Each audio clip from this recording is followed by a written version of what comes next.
आज हम पढ़ेंगे विश्व के सागर जो कि आपके अंतर्गत आते हैं महासागरों के। जो आपके 4 प्रमुख महासागर हैं उनके अंतर्गत क्या आते हैं, सागर आते हैं। और यहाँ पे जो सबसे बड़ी प्रॉब्लम एलटी ग्रेड और जीआईसी के स्टूडेंट की है वो ये है कि जहाँ भी कॉन्सेप्ट है सागरों का, वो कॉन्सेप्ट जो है महासागरों के हिसाब से है। वहाँ कैसे करके दिया गया है कि प्रशांत महासागर के सागर, हिंद महासागर के सागर और अटलांटिक महासागर के सागर।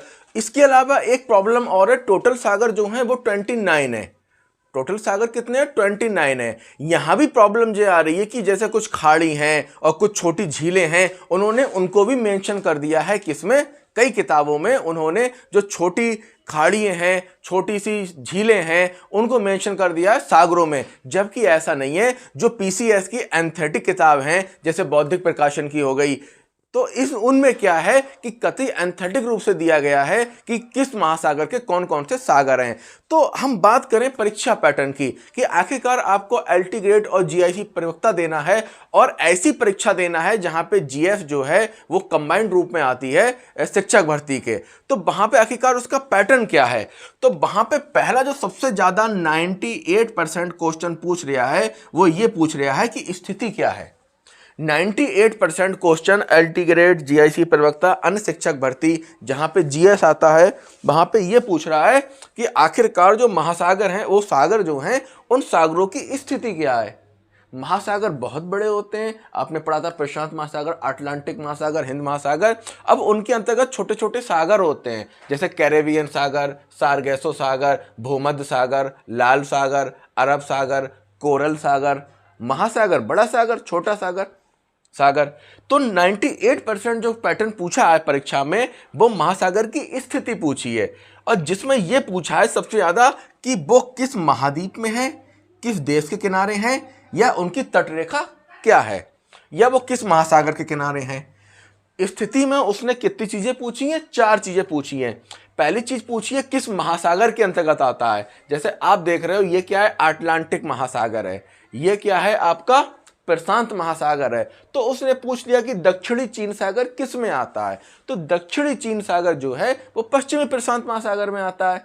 अब आप कहोगे सर ये पश्चिम तो यहाँ पे हुआ, तो वहां कैसे पहुंच गया? भाई जो पश्चिम यहाँ हुआ इसी का दूसरा हिस्सा यहाँ आ गया। मैंने बताया था आपको कि ऐसे करके जब कोई चीज जुड़ी है और आप खोलोगे तो वो ऐसे फैल जाएगी। तो यहाँ पे उल्टा सा थोड़ा सिस्टम है। पूर्वी प्रशांत इसे माना जाएगा और ये क्या है? पश्चिमी प्रशांत। ये पश्चिमी प्रशांत है, ठीक है। प्रशांत तो अगर इधर मानोगे तो ये पश्चिमी प्रशांत है। तो पहली बात तो उसने ये पूछी है कि वो कोई भी सागर का नाम दे देगा और पूछेगा ये किस महासागर के अंतर्गत है। और इसके बाद वो ये पूछेगा कि किस महाद्वीप के अंतर्गत है। जैसे ये देख रहे हो आप, काला सागर कहाँ है, बाल्टिक सागर कहाँ है, यूरोप के अंदर है। बाल्टिक सागर कहाँ है? यूरोप के अंदर है आपका। डबल डबल हो जाता है, ठीक है। अगला क्वेश्चन पूछेगा देश। हो सकता है वो सागर एक देश में हो या हो सकता है 10 से 12 देशों में हो। वो सागर कितने देशों में हो? 10 से 12 देशों में वो सागर फैला हुआ हो। अगला पूछेगा तटरेखा। तटरेखा है या नहीं है। 98% क्वेश्चन स्थिति से आ रहे हैं। बाकी कुछ 2% क्वेश्चन में ये पूछ रहा है सबसे गहरा कौन सा है। एक ही सागर है।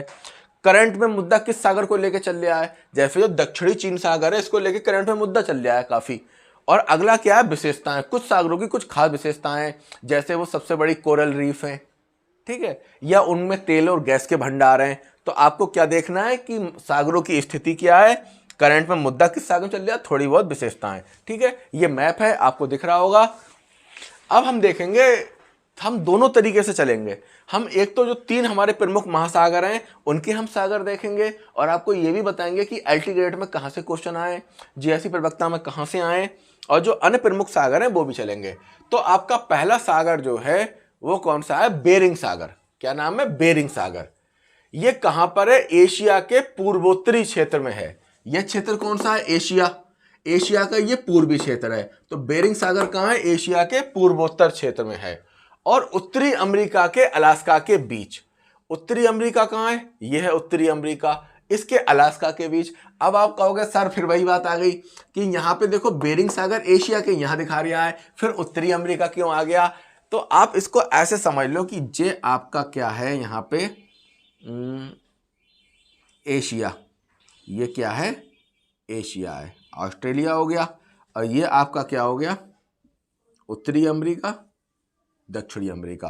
तो गेम समझ में आ जाएगा आपको कि जे एशिया के पूरब में, एशिया के पूरब में, और उत्तरी अमेरिका के, जो उत्तरी अमेरिका है, जो दक्षिणी अमेरिका, उत्तरी अमेरिका के अलास्का के बीच में है। मतलब उत्तरी अमेरिका और एशिया के बीच में जो सागर है उसका नाम है बेरिंग सागर। इसका नाम बेरिंग कैसे पड़ा, तो रूसी सेवा में डेनिस नाविक विटस बेरिंग के नाम पर, यह कौन था, विटस बेरिंग, क्या नाम था इसका, विटस बेरिंग, इसके नाम पे क्या नाम पड़ा इसका, बेरिंग सागर पड़ा। क्लियर। और इसने क्या करा था, इसने आपका प्रशांत महासागर से लेके आपका जो ऊपर क्या है, आर्कटिक ध्रुव जो है, आर्कटिक सागर है, वहां तक नौकायन से यात्रा करी थी, मतलब नाव चला के ले गया था, और पता लगाया था किसका, बेरिंग सागर का, जिसके नाम पर इसका नाम क्या पड़ गया, बेरिंग, विटस बेरिंग के नाम पे इसका नाम बेरिंग सागर पड़ गया। ठीक है। पैटर्न देखोगे, क्वेश्चन कहां से पूछे, क्वेश्चन उसने पूछे हैं आपके अल्टीग्रेड में दक्षिणी चीन सागर। ठीक है, दक्षिणी चीन सागर से पूछा है, और कहां से पूछा है, भूमध्य सागर से पूछा है, और कहां से पूछा है, लाल सागर से पूछा है, और कहां से पूछा है, काला सागर से पूछा है, और कहां से पूछा है, कैस्पियन सागर से, और कहां से पूछा है, टहरनिया सागर से। ठीक है, तो ये भी आपको पता चलेंगे कहां से क्वेश्चन पूछे हैं। एक सागर क्लियर हो गया, बेरिंग सागर, डेनिस नाविक विटस बेरिंग के नाम पे पड़ा, और ये कहां पाया जाता है, एशिया के पूरब में और उत्तरी अमेरिका के पश्चिम में, उत्तरी अमेरिका के पश्चिम में पाया जाता है। ठीक है। अगला है ओखोटस्क, ओखोटस्क सागर। ये क्या है, ओखोटस्क सागर, जस्ट बेरिंग सागर के नीचे। अगर आपको ये तरीका पूरा पता है, ऐसी स्थिति में अगर उसने क्रम पूछ लिया तो ये सागर सारे क्रम से हैं। अभी तक उसने क्रम पूछा नहीं है कि प्रशांत महासागर के उत्तर से लेकर दक्षिण के क्रम में महासागर बताइए, या दक्षिण से लेकर उत्तर के। ये अगर आपको चीज क्लियर है तो आप बना लोगे क्रम, उत्तर से दक्षिण का बेरिंग, ओखोटस्क, जापान सागर, पीला सागर, पूर्वी चीन सागर, दक्षिणी चीन सागर, कोरल सागर, ऐसे करके बन जाएगा। ठीक है। ओखोटस्क सागर पश्चिमी प्रशांत का, अब ये कौन सा प्रशांत है, पश्चिमी, ये पश्चिम का प्रशांत है जो यहां शुरू होता है। जैसे ये आपका उत्तरी और दक्षिणी अमेरिका है, ये पश्चिमी प्रशांत है, तो ये पश्चिमी प्रशांत कहां खुल लिया जाके, एशिया और ऑस्ट्रेलिया के पास में। तो यहां स्थिति आ गई, पश्चिमी प्रशांत महासागर का है, और इसके पूर्व में क्या है, इसके पूर्व में रूस और जापान है, इसके पूर्व में। अब पूर्व कहां है इसका, पश्चिम, और इधर क्या है, पूर्व। तो यहां पे क्या पड़ जाएगा, जापान, ये क्या पड़ जाएगा यहां पे, जापान, यहां पे है आपका जापान। ये एक लाइन आएगी यहां से, 4 द्वीपों का समूह, फिर जापान कहते हैं। तो इसके पूर्व में क्या है, जापान और रूस, जापान और रूस इसके क्या है, पूर्व में है। तो ये ओखोटस्क सागर जो है, ये वाला जो सागर है, इसके पूर्व में रूस और जापान है। अब आप एक चीज ये सोचो कि जापान यहां ऐसे ऐसे बना है जो कि समझ आता है, जापान की आकृति कुछ ऐसे है जो समझ आती है, और रूस तो भाई यहां है, तो रूस कैसे टच कर रहा है। कोई भी देश होता है तो उसके छोटे छोटे द्वीप होते हैं, अगर वो द्वीप का किसी सागर से लग रहा है तो उस सागर के पड़ोस में वो देश माना जाएगा। अब जैसे रूस तो यहाँ पे फैला हुआ है, अब आप कहोगे सर रूस यहाँ पे फैला हुआ है, तो हम कैसे मान लें कि ये रूस जो है इसके पास में जो है वो आपका ओखोटस्क सागर है। तो भाई रूस का एक छोटा सा द्वीप है, कहां पे, इस कोने पे, उस द्वीप से वो टच कर रहा है। ये ठीक वैसे ही है कि जैसे एक परिवार के 4 लड़के हैं, या एक परिवार के 4 लड़के हैं, अब वो क्या है, उन चारों की प्रॉपर्टी एक जगह है लेकिन थोड़ी सी प्रॉपर्टी कहीं और भी है, तो ये कहा जाता है कि उसकी प्रॉपर्टी वहां तक फैली हुई है, यानी वहां पे भी उसकी प्रॉपर्टी है। तो इस तरीके से जो रूस है उसके कोई द्वीप जो है इस सागर में है, तो इसके कारण उसका तटवर्ती भाग ये हो गया। ठीक है, इंपॉर्टेंट नहीं है, पहला वाला है बेरिंग। देखो इंपॉर्टेंट 3 तरीके का होता है, एक फर्स्ट ग्रेड का इंपॉर्टेंट बहुत हाई, एक सेकंड ग्रेड का, एक थर्ड ग्रेड का। फर्स्ट ग्रेड का तो आप पढ़े ही पढ़ें, सेकंड का ही पढ़ें, थर्ड का आप छोड़ सकते हैं। तो ये सेकंड स्थिति में इंपॉर्टेंट है बेरिंग, ओखोटस्क इंपॉर्टेंट नहीं है। अब अगला है जापान सागर, ये इंपॉर्टेंट है जापान सागर, ये भी सेकंड ग्रेड का इंपॉर्टेंट है। फर्स्ट ग्रेड का मतलब बहुत ज्यादा इंपॉर्टेंट, छोड़ना नहीं है। सेकंड का मतलब ग्रिप बनाकर रखना है, थर्ड का मतलब छोड़ सकते हो। तो जापान सागर पश्चिमी प्रशांत के पूर्व में है। अब ये पश्चिमी प्रशांत है, इधर वाला हिस्सा हो गया पश्चिमी प्रशांत, और इसके पूर्व में क्या है, जापान। आप यहां तक देखो, इसकी लोकेशन कहाँ है, पश्चिमी प्रशांत। आप समझ रहे हो, पश्चिमी प्रशांत, ये हो गया पूरब और ये हो गया पश्चिम। असल में ये हिस्सा इधर आ जाएगा, तो ये क्या हो गया। अगर ये चीज समझ में ना आई हो तो बहुत आसान तरीका है कि जैसे ये होता है आपका,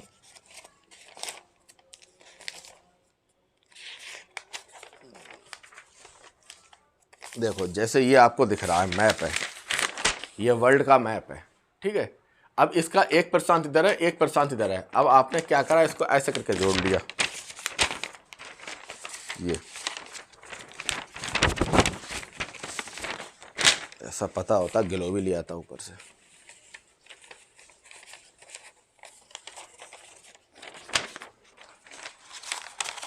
देखो भाई, ये आ गया प्रशांत, ये जो है आपका ऑस्ट्रेलिया हो गया, ऑस्ट्रेलिया हो गया, एशिया हो गया, और यहाँ पे ये आ गया हिस्सा। तो इस तरीके से ये कह रहे हैं पश्चिमी प्रशांत। तो पूर्वी प्रशांत कौन सा हो गया, ये हो गया, और पश्चिमी प्रशांत ये वाला हो गया। तो पश्चिमी प्रशांत का जो हिस्सा कहा जाएगा वो कहा जाएगा आपका, जो आपका ये ऑस्ट्रेलिया और एशिया है, इसके इधर वाला हिस्सा जो है पश्चिमी प्रशांत का। लो भाई समझ लो, जैसे जे आपका पूरा प्रशांत महासागर है, ठीक है। तो ये यहाँ पे आप सेंटर में हो, ये कौन सा, पूर्वी प्रशांत है, और ये पश्चिमी प्रशांत, और ये पूर्वी प्रशांत। तो इसलिए कह रहे हैं पश्चिमी प्रशांत। इसके पूर्व में क्या है, रूस और जापान। पूर्व में क्या है इसके, रूस और जापान। पूर्व में इधर क्या है, रूस है और जापान है वो। इसके पूर्व में जापान, पूर्व में कौन है, जापान, यानी इसके इस तरफ क्या है, ये जापान है। और पश्चिम में क्या है, एशिया। पश्चिम में क्या है, एशिया। पश्चिम में एशिया, पूर्व में जापान है, पश्चिम में एशिया। रूस व कोरिया से घिरा हुआ है। किससे घिरा हुआ है, रूस और कोरिया से। अगला सागर है पीला सागर, ये चीन और कोरिया के बीच है। कहां पर है, ये चीन और कोरिया के बीच है। अच्छा, जापान सागर की कुछ खास बातें और है, ये घिरा हुआ है, इसमें ज्वार नहीं आता है, ज्वार भाटा होता है वो इसमें नहीं आता है। जापान को मंगोलों से जब जापान को क्या करा था, मंगोलों के आक्रमण से बचाया गया था। ये चीज क्लियर है। हुआ ये था, कहानी ये है कि जो जापान है उस पर हमला कर दिया था किसने, मंगोलों ने। लेकिन वो हमला नहीं कर पाए थे, किसके कारण, इस सागर के कारण। कौन सा सागर था, जापान सागर। क्योंकि सागर अक्सर हमले को रोक लेता है, अगर जमीन होती तो हमला बहुत आसानी से होता है। और जापान सागर को सागर तत्व भी कहते हैं, जापान सागर को सागर तत्व भी कहते हैं। और क्यों सागर तत्व कहते हैं, क्योंकि इसमें अद्वितीय वनस्पति और अद्वितीय जीव रहते हैं। कैसे जीव रहते हैं, अद्वितीय वनस्पति और अद्वितीय जीव रहते हैं। अगला सागर है पीला सागर, जो कहां पर है, चीन और कोरिया के बीच में। कहां पर है, चीन और कोरिया के बीच में। इसका क्या नाम है, पीला सागर। अब पीला सागर पता है इसको क्यों कहते हैं, पीला सागर इसको इसलिए नाम दिया गया क्योंकि यहाँ पे जो सागर है, एक पीली नदी आकर गिरती है इस सागर में। कौन सी नदी, पीली नदी। उस पीली नदी का नाम इसलिए पड़ा क्योंकि उसमें बहुत ढेर सारी गाद आती है, गाद, रेता, बालू आता है, और उस गाद का कलर कैसा है, सुनहरा और पीला, जिसके कारण उस नदी को पीला कहते हैं। और वह नदी आगे किस में गिरती है, पीले सागर में। और एक मतलब ऐसा नहीं कि उसका रंग पीला है, मौसमी परिवर्तन के कारण जो पीला सागर है उसमें बहुत ज्यादा गाद है, उस गाद के कारण इस सागर का रंग पीला दिखाई देता है, जिसके कारण इसे क्या कहते हैं, पीला सागर कहते हैं। क्लियर हो गया, पीला सागर। अब आया पूर्वी सागर। कौन सा सागर, पूर्वी सागर, पूर्वी चीन सागर। ये चीन में प्रशांत महासागर में है, यानी कौन से देश के पास में, चीन के पास में प्रशांत महासागर। दक्षिणी चीन सागर बहुत इंपॉर्टेंट है। ये दक्षिणी चीन सागर जो है, चीन, वियतनाम, हैनान, मलेशिया, फिलीपींस, दक्षिणी पूर्व एशिया, इसके तटों को मतलब कहने मतलब इतने देशों में पड़ता है। ये इतना बड़ा सागर है, इसकी सीमा जो है इतने देशों को टच करती है। और सबसे ज्यादा विवादित सागर इस समय दक्षिणी चीन सागर चल रहा है, और इसके नाम एक वर्ल्ड रिकॉर्ड और है, ये सबसे गहरा सागर है। ये क्वेश्चन एलटी में पूछा गया है कि सबसे गहरा सागर कौन सा है, दक्षिणी चीन सागर है। और यहाँ पे जो विवाद चल रहा है, पैरासेल स्कारबोरो शोल और प्रेटली द्वीप के कारण कई देशों में विवाद है, और केवल एक देश का विवाद है, वो किसका है, चीन का। देखो भाई, जो ताकतवर होता है वो कमजोर देशों को दबाने की कोशिश करता ही है। तो चीन ने इन सब देशों पर क्या कर रखा है, विवाद बचा रखा है केवल इन द्वीपों के लिए। और यहाँ पे तेल और गैस का भी क्या है, भंडार है। तेल और गैस का भी क्या है यहाँ पर, भंडार है। अगला सागर है जावा सागर। जावा सागर, जावा सागर इंडोनेशिया में है। मैंने इसके नोट्स में जो भी ऐड किया है परीक्षा पैटर्न के अकॉर्डिंग किया है। आप अगर इसे तैयार करेंगे, याद करेंगे, तो आपका क्वेश्चन बनना ही बनना है। ये सबसे उथला सागर है। कैसा सागर है, उथला सागर है। और सेकंड वर्ल्ड वार जो हुआ था उसकी सबसे महंगी लड़ाई जो है वो कहाँ हुई थी, जावा सागर में ही हुई थी। जो जापान की सेना थी उसने ऐसी तैसी कर दी थी नीदरलैंड और आपकी ब्रिटेन और अमेरिका की सेना की। अब आप कहोगे सर अमेरिका तो सुपर पावर है, तो अमेरिका की सेना को नुकसान कैसे पहुंचा सकता है। ये बात 1942 की है, जल्दी की नहीं है, ठीक है। और अमेरिका पहले से इतना स्ट्रांग नहीं था, अब आकर स्ट्रांग हुआ है। कोरल सागर ऑस्ट्रेलिया के पूर्व में है और ये विश्व की सबसे बड़ी क्या है, रीफ है। अब हम बात करेंगे हिंद महासागर के सागर। हिंद महासागर में वैसे तो कई सागर हैं लेकिन इंपॉर्टेंट दो है। अब यहाँ पे अगर हमें पूरी पीजीटी की क्लास आनी पड़ती सब्जेक्ट की, ये सब्जेक्ट की क्लास नहीं है, ये एलटी ग्रेड जीएस की क्लास है, तो यहाँ पे हमको लिमिटेड ही पढ़ना है। लाल सागर, लाल सागर का क्या है, ये लाल सागर जो है सर्वाधिक लवणीय सागर है। ये चीज आप समझ लीजिए, लाल सागर कैसा है, सर्वाधिक लवणीय सागर है। अच्छा, लवणीय सागर का जो रिकॉर्ड है वो किसके नाम है, लवणीय सागर का जो रिकॉर्ड है वो आपका है, इसके नाम है, क्या कहते हैं, मृत सागर। लेकिन भाई जो मृत सागर है वो असल में देखा जाए तो वो सागर नहीं है, वो एक तरीके की झील है। सागर का भी अपने क्राइटेरिया होता है, अब झीलों को ही सागर को ही ना कह देंगे। और दूसरी बात ये, अगर किसी सागर के, झील के आगे सागर लग जाए तो वो सागर को ही ना हो जाता है। झील के आगे सागर लग जाए तो वो सागर नहीं हो जाता है। तो कहने का मतलब ये है कि सबसे जो आपको बात रटी हुई है कि सबसे ज्यादा लवणता किसमें है, मृत सागर में, तो ऐसा नहीं है। मृत सागर में है सबसे ज्यादा लवणता जो है लाल सागर में है। और मृत सागर सागर नहीं है, वो एक झील है। ये अफ्रीका और एशिया के बीच में है। कहाँ है, अफ्रीका और एशिया के बीच में। जो आपका अफ्रीका है और जो एशिया है, इसके बीच में क्या है, लाल सागर। लाल सागर, ये लाल नहीं है, लाल सागर लाल नहीं है, नाम रख दिया है, ठीक है। ये मिस्र, अरब और इजराइल को पृथक करता है। ये मिस्र को, अरब को और इजराइल को क्या करता है, पृथक करता है। कौन सा, लाल सागर। लाल सागर के उत्तर में अक्षीय द्रोणी है। जो ये लाल सागर है इसका जो उत्तर है इसमें अक्षीय द्रोणी। अक्षीय द्रोणी का मतलब होता है ऐसे पर्वत जिनका संबंध ज्वालामुखी से है, या हम कह सकते हैं ज्वालामुखी पर्वत, ठीक है। बाइबिल और हिब्रू ग्रंथों में इसका वर्णन किया गया है। बाइबिल ईसाई धर्म की है, हिब्रू यहूदी धर्म की है। और हिंद महासागर का ये क्या है, समुद्री प्रवेश द्वार है। यानी किसी को हिंद महासागर में आना है तो इस द्वार से आना पड़ेगा। और प्राचीन काल में जो अफ्रीका का दासों का व्यापार होता था वो भी यहीं से होता था। ओमान सागर इंपॉर्टेंट नहीं है, तब भी देख लो कि यहाँ पे ओमान हो गया, पाकिस्तान हो गया, ईरान हो गया, अरब इसके आसपास पड़ते हैं। अगला है अटलांटिक महासागर, तो जिसमें पहला महासागर है भूमध्य महासागर। ये एकमात्र ऐसा महासागर है जो 3 महाद्वीपों के बीच है। कितने महाद्वीपों के, 3, अफ्रीका, यूरोप और एशिया। अफ्रीका, यूरोप और एशिया सांस्कृतिक रूप से बहुत महत्वपूर्ण है। जितने प्राचीन धर्म है उसका भी उद्भव इसके आसपास हुआ है। अगला सागर है कैरेबियन सागर। ये पश्चिमी और दक्षिण पश्चिमी मैक्सिको, ये आता है कैरेबियन, यहाँ मैक्सिको। ये कह रहे हैं पश्चिमी, तो पश्चिमी हो गया जे, और कह रहे हैं दक्षिणी पश्चिमी, दक्षिणी पश्चिमी मैक्सिको के मध्य और मध्य अमेरिका, जे मध्य अमेरिका, जे मैक्सिको है। यानी मैक्सिको और अमेरिका इतना याद रखना पाया जाता है। और कैरिब जनजाति के कारण इसका नाम क्या रखा गया है, कैरेबियन सागर रखा गया है। उत्तरी सागर क्या होता है, उत्तरी सागर आपका ये है ऊपर, उत्तरी सागर ये है।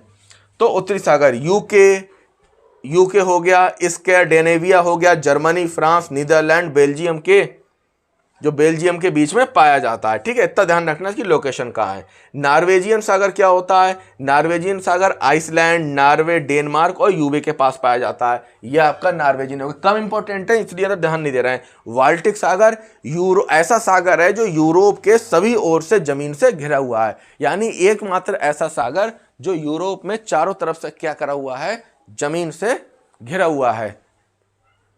इसको कहते हैं आपका बाल्टिक सागर। इसके उत्तर में स्वीडन, दक्षिण में पोलैंड, पश्चिम में डेनमार्क और पूर्व में इस्टोनिया है, ठीक है। तो आपका इंपॉर्टेंट हो गया ये कैरेबियन सागर, थोड़ा देख लेना, सेकंड नंबर का इंपॉर्टेंट है। अगला आ जाओ अन्य प्रमुख सागर। अनप्रमुख सागर में काला सागर हो गया। काला सागर क्या है? ये 4 सागर हैं जिनके नाम रंगों पे हैं। एक काला सागर, ये काला सागर हो गया। एक श्वेत सागर जिसको आप ध्रुव कहते हैं। दूसरा लाल सागर, बता ही दिया। और कौन सा हो गया? पीला सागर, पीला सागर हो गया। तो बुल्गारिया, काला सागर बुल्गारिया, जॉर्जिया, रोमानिया, रूस, टर्की और यूक्रेन के बीच पाया जाता है। ठीक है। कैस्पियन सागर क्या है? ये अजरबैजान, ईरान, कजाकिस्तान, रूस, तुर्कमेनिस्तान के बीच पाया जाता है। और सबसे खास बात यह कि काला सागर और कैस्पियन सागर के बीच एक पर्वत है, इसका नाम काकेसस है। ये कई बार कंपटीशन में पूछा गया है और एलटी में ही पूछा है। अगला है आराल सागर। ये भी कई बार पूछा गया है कि मध्य एशिया, आराल सागर कहाँ है? मध्य एशिया में है, जिसमें कजाकिस्तान और उज्बेकिस्तान आते हैं। सारगेसो सागर कहाँ है? ये यूएसए में है, बारमूडा द्वीप के पास में। और सारगेसो एक विशेष प्रकार की वनस्पति होती है जो कि अटलांटिक महासागर में पाई जाती है, जड़ विहीन होती है, एक विशेष प्रकार की वनस्पति है ये। तो सारगेसो सागर आपके यूएसए में है, बारमूडा द्वीप के पास में, और इसकी तट रेखा नहीं है। यह क्वेश्चन कई कंपटीशन ने पूछा है, ऐसा सागर कौन सा है जिसकी तट रेखा नहीं है? अगला है टेरहेनियन सागर या तिरहेनियन सागर। ये इटली, सिसिली, सर्डिनिया, कोर्सिका से घिरा हुआ है, यानी ये इतने देशों से घिसा है। टिरहेनिया सागर इटली, सिसिली, सर्डेनिया, कोर्सिका से घिरा हुआ है। अरब सागर भारत के पश्चिम में है। यह है अरब सागर भारत के पश्चिम में, जहाँ पे क्या पश्चिमी घाट है। फिर देख लीजिए, जो उत्तरी अमेरिका, दक्षिण में कैरिबियन सागर, सारगेसो सागर, टेरहेनिया सागर, नॉर्वेजियन सागर, उत्तरी सागर, बाल्टिक सागर। एक काम करिए, एक वर्ल्ड का मैप ले लीजिए या बना लीजिए, और किसी भी तरीके से, चाहे तो गूगल से देख के, चाहे तो किसी आपकी ये ऑक्सफोर्ड एटलस, वैसे अगर तैयारी आप कर रहे हो कंपटीशन की तो आपके पास ज्योग्राफी का ऑक्सफोर्ड एटलस होना बहुत ज़रूरी है। और करना क्या है, उस ऑक्सफोर्ड एटलस में 2 मैप हैं। एक मैप तो ये है, फोटो स्टेट है, इस मैप को आप देख लीजिए, इसको बनाना है। और दूसरा मैप जो है वो ये है। तो इसमें से क्या करना है, वर्ल्ड के नक्शे पे केवल इन महासागरों को मेंशन करना है जो मैंने आपको बताए हैं। आप इसको देख के भी मेंशन कर सकते हो। और करने के बाद क्या है कि आप इसको तैयार कर लीजिए। तो मैंने जो आपकी एक बड़ी प्रॉब्लम थी कि जो आप अधिकतर स्टूडेंट क्या कर रहे थे कि महासागरों को कर रहे, जो सागर थे उनको तैयार कर रहे थे महासागरों के हिसाब से। अब आप महासागरों के हिसाब से ना तैयार करके क्या करिएगा, आप केवल और केवल उनकी स्थिति तैयार कर लीजिए, वो कहाँ पाए जाते हैं और उनकी कुछ खास बातें। जैसे जो आपका ये हो गया, क्या नाम है, कैस्पियन सागर, इसकी खास बात क्या है? काकेसियस पर्वत पाया जाता है। भूमध्य सागर 3 महाद्वीपों को जोड़े हुए है, जिसकी विशेषता है। और जो कैरिबियन सागर है, कैरे जनजाति। और जो आपका कौन सा हो गया, ये दक्षिणी चीन सागर हो गया, तेल और गैस के भंडार हैं इसमें। कोरल सागर जो हो गया, सबसे बड़ी कोरल रीफ पाई जाती है। और आपका जापान सागर हो गया, तो इसको अद्वितीय तत्व होते हैं इसमें वनस्पति के। तो इस तरीके से आप मेंशन कर लीजिए मैप पे सागरों को और तैयार कर लीजिए, क्वेश्चन आपका यहाँ से आ जाएगा।